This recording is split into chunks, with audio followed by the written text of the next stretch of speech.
Hello bachcho, let's read the question. The question says which one is correct? Statement A, pollen tube ruptures inside one of the synergids. Statement B, antipodal cell nucleus get transformed into primary endosperm nucleus.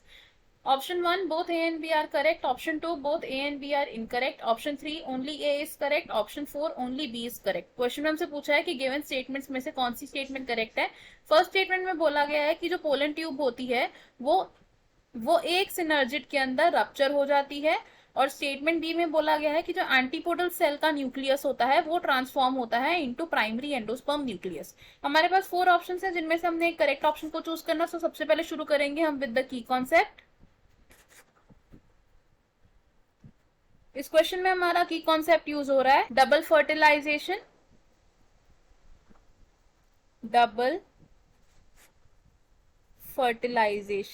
तो double fertilization क्या होता है? Double fertilization होता है the process of reproduction in angiosperms. Double fertilization में कौन कौन involve होता है? एक एम्ब्रियो सैक इन्वॉल्व होता है कुछ इस तरीके से. अब एम्ब्रियो सैक का स्ट्रक्चर क्या होता है? लेट सपोज दिस साइड क्या है? माइक्रोपाइल है और इसकी ऑपोजिट साइड क्या है? सेलाजा है. तो सेलाजल एंड की साइड पर क्या प्रेजेंट होता है? 3 एंटीपोडल सेल्स प्रेजेंट होते हैं. ये क्या है? Antipodal cells. और माइक्रोपाइल एंड की साइड पर क्या प्रेजेंट होता है?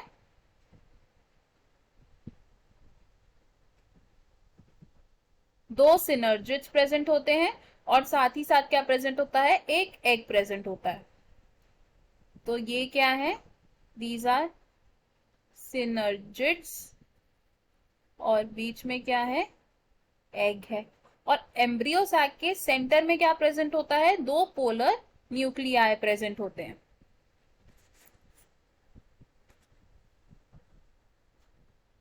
Polar nuclei. अब पोलन ट्यूब आती है विथ 2 मेल गैमीट्स. और पोलन ट्यूब कहां से एंटर होती है? From the micropyle and. ये है हमारे पास मेल गैमीट्स जो किस में प्रेजेंट है? पोलन ट्यूब में प्रेजेंट है. अब जैसे ही पोलन ट्यूब एंटर होती है फ्रॉम द माइक्रोपाइलर एंड, ये किसी एक सिनर्जिड में पेनिट्रेट करती है और रप्चर हो जाती है. रप्चर होने के बाद ये क्या करती है? मेल गैमीट्स को रिलीज करती है. तो क्या होता है? Pollen tube enters from micropylar and और ये क्या करेगी? पेनिट्रेट कहां करेगी? ये 1 सिनर्जिड. अब पोलन ट्यूब के पेनिट्रेट करने के बाद क्या होगा कि जो पोलन ट्यूब है वो रप्चर हो जाएगी. Pollen tube ruptures.